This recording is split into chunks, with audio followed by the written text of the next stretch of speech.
हमारे बेसिक शिक्षा विभाग में नवनियुक्त शिक्षक अपना सामान्य सूचना प्रपत्र किस प्रकार से भरें और कौन कौन सी प्रतियां लगानी हैं, वो सभी जानकारी इस वीडियो में मिलने वाली है। तो वीडियो को आप अंत तक जरूर देखिएगा। तो शुरू करते हैं इस वीडियो।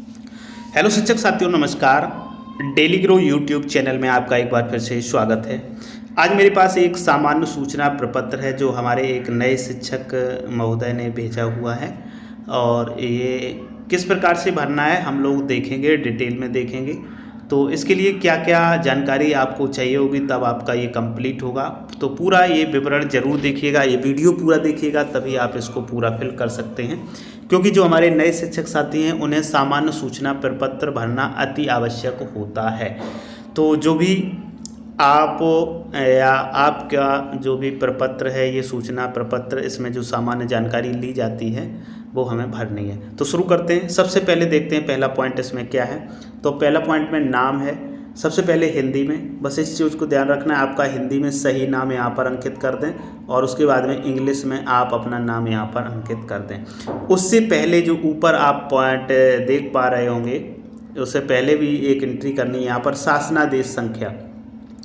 तो यहाँ पर जो शासनादेश संख्या है वो आपको जो नियुक्ति पत्र मिला हुआ है उसमें जो शासनादेश संख्या लिखी हुई है उसको आपको यहाँ पर एंटर करना है, ये खाली स्थान जो दिया गया है। तो इतना आपको ध्यान रखना है। अब इस यहीं पे गा नंबर में यदि नाम परिवर्तित कराया गया हो तो मतलब ये उन कंडीशंस में है कि आपका नाम पहले कुछ था, यानी कि डॉक्यूमेंट में कुछ है और कुछ डॉक्यूमेंट्स में कुछ है, अलग अलग नाम है दो, तो उसको यदि चेंज वाला है तो उसमें आप डाल सकते हैं, ये तीसरे गा नंबर पर। उसके बाद सेकंड जो है उसमें अपने पिता का नाम डाल दें, और जो महिलाएं हैं उनकी शादी हो चुकी है वो अपने पति का नाम डाल दें। इसके बाद माताजी का नाम अपना डालना है। उसके बाद में जन्म तिथि डालनी है। तो जन्म तिथि को यहाँ पर आपको सबसे पहले अंकों में, फिर यहाँ पर इसमें शब्दों में डालना होगा। इसके बाद में नियुक्ति तिथि की बात आती है कि आपकी जो ज्वाइनिंग नियुक्ति तिथि है वो डालना है, कब आपको नियुक्ति मिली हुई है, नियुक्ति लेटर में जो लिखी हुई है उस नियुक्ति तिथि को यहाँ पर डालना होगा, और इसमें कुछ भी नहीं डालना है। इसके बाद में 6 नंबर है वार्षिक वेतन वृद्धि। तो यदि आप नए शिक्षक हैं तो यहाँ पर इसको आपको भरने की कोई आवश्यकता नहीं है। प्रथम नियुक्ति का पद पहले पद पर, यानी सहायक अध्यापक पद पर हैं तो आप सहायक अध्यापक लिख सकते हैं। यदि आप प्रधान अध्यापक पद पर सीधे नियुक्त हुए हैं तो वो लिख सकते हैं, या कोई और पद है तो वो आप यहाँ पर लिख सकते हैं। उसके बाद में लिंग लिखना है, महिला हैं पुरुष हैं जो भी हैं आप उसकी एंट्री आपको यहाँ पर करनी है। उसके बाद में वैवाहिक स्थिति आपको यहाँ पर बतानी है, आपकी शादी हुई है, विवाहित हैं तो विवाहित लिखते हैं, अविवाहित हैं तो अविवाहित लिखते हैं। उसके बाद में यहाँ पर आपको 10 नंबर पर शरीर पर स्थायी पहचान का निशान बनाना होगा। जैसे कोई आपका निशान चेहरे पर है, कोई तिल का निशान है, कोई चोट का निशान है, कट का निशान है, कोई हैंड में निशान है। सामान्यतः इसमें आप वो निशान लिखिएगा जो स्थायी हो और विजुअल हो, जो बाहर से आपका चिन्ह दिखता हो, तो ये ज़्यादा बेहतर रहेगा। अब यहाँ पर आपको 11 नंबर पॉइंट में शैक्षिक स्तर, जैसे हाई स्कूल, इंटर, स्नातक, परा स्नातक, बीएड, बीटीसी, वो सभी आपको डिटेल भरना है, और साथ ही साथ अंक तालिका और सर्टिफिकेट की 100 प्रमाणित प्रति संलग्न करनी है। जहाँ भी प्रमाणित प्रति की बात की जाए तो इसमें आपको सेल्फ अटेस्टेड अपनी प्रति जरूर लगानी है, इस चीज़ को ध्यान रखना है।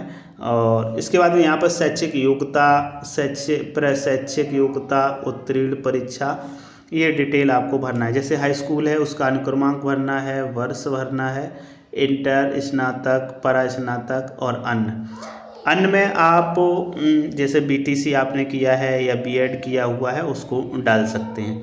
इसके बाद में 12 नंबर पॉइंट है जातिगत श्रेणी कौन सी है आपकी, सामान्य है, पिछड़ा वर्ग है, या फिर आप अनुसूचित जाति से आते हैं, अनुसूचित जनजाति से आते हैं, जिस भी वर्ग से आते हैं वो आप एंट्री कर दें। एंट्री करने के बाद में ये यहाँ पर आपको प्रमाण पत्र भी लगाना होगा, उसकी छाया प्रति लगानी होगी सामान्य को छोड़कर। उसके बाद में विषयवार श्रेणी की बात करें तो आप कैसे हैं, यानी कि विज्ञान वर्ग से हैं या सामान्य श्रेणी से हैं, तो वो आपको इनमें से एक पॉइंट यहाँ पर नोट कर देना है। 14 नंबर पॉइंट की बात करें तो यहाँ पर वर्तमान पद की बात की गई है, आप प्रेजेंट में किस पद पर हैं तो उसको आप यहाँ पर लिख दें। आप यदि सहायक अध्यापक पर हैं तो उसको लिख दें। उसके बाद में वर्तमान ग्रेड पे की यहाँ पर बात की गई है, इसको ध्यान देने की आवश्यकता है। यदि आप न्यू नियुक्त शिक्षक हैं, नव नियुक्त शिक्षक हैं, तो आपको एक लेटर जारी किया गया होगा, एक पत्र, यानी कि ज्वाइनिंग लेटर जिसे बोलते हैं, ज्वाइनिंग लेटर मिला हुआ होगा। तो उसमें आपका वर्तमान ग्रेड पे उसमें लिखा हुआ होगा कौन सा ग्रेड पे है, कौन सा, वो आपको लिखना होगा। तो यहाँ पर जैसा कि हमारा जो नियुक्ति पत्र है उसमें ये पड़ा हुआ है, वेतन बैंड 2 और वेतन बैंड जो है वो ये लिखा हुआ है 9300 से 34,800, और ग्रेड जो वेतन का हमारा ग्रेड पे है वो 4200 रुपये लिखा हुआ है। तो यहाँ पर हम वहाँ पर ग्रेड पे में 4200 रुपये एंट्री कर देंगे। आपके में यदि आपके जो नियुक्ति पत्र है उसमें कुछ अलग लिखा हुआ है तो आप उसी से देख करके उसको वहाँ पर अंकित जरूर कर दीजिए।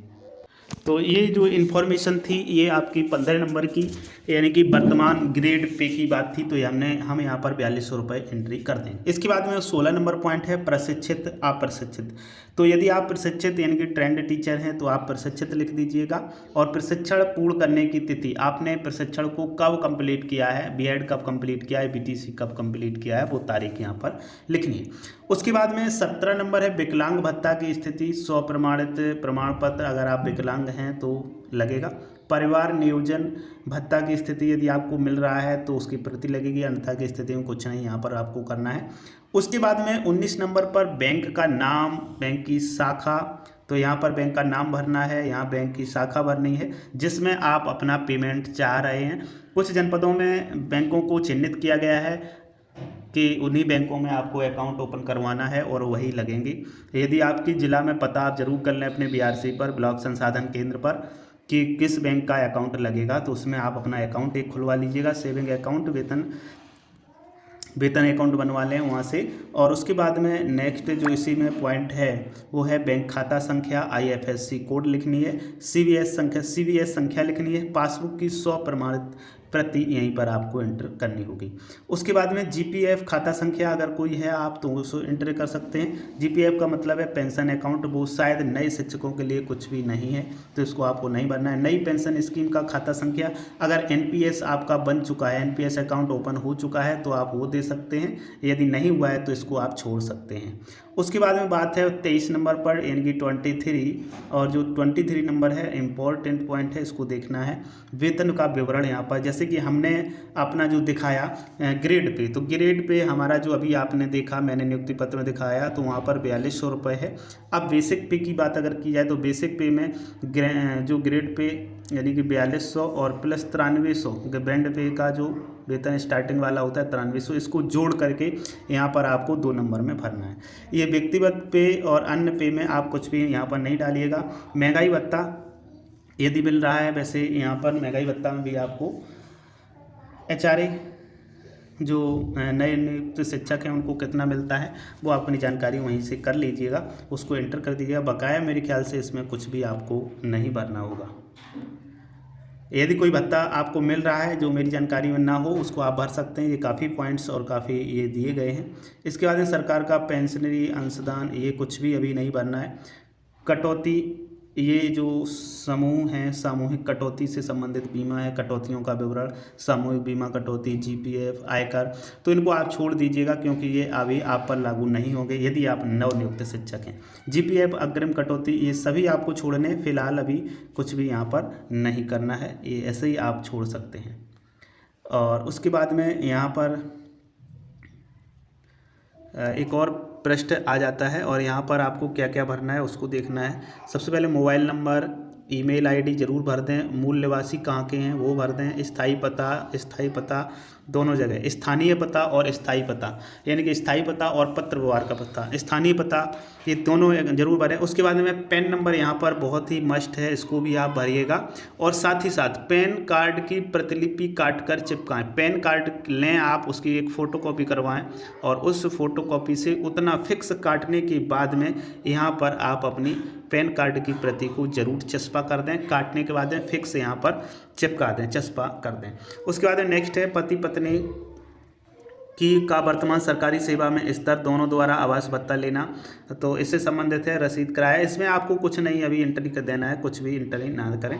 वेतन चयनमान आदेश प्रति ये जरूर भर दें। यहाँ पर वेतन चयनमान यानी कि किस वर्ष में आपका चयन हुआ है, ग्रेड पे जैसे हमने 4200 बताया, बेसिक पे कितना है, दोनों को जोड़ कर लिखना है।